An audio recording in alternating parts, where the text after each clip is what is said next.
The Republican plank on abortion, although we newly became aware of it, or some of us newly became aware of it, has been that way for a long time, meaning it hasn't had any exceptions for rape or incest.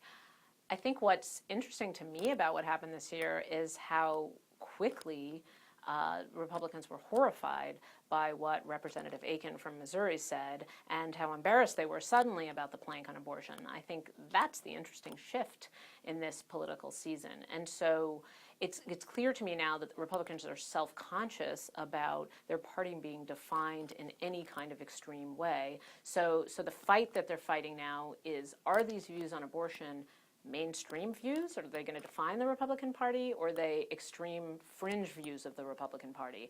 And, you know, as a woman, and I think as a feminist, but for really any woman who wants to preserve abortion rights, it's good for them to be called out on this every once in a while, because what they'd like, and this happens almost every convention, is for you not to pay too much attention.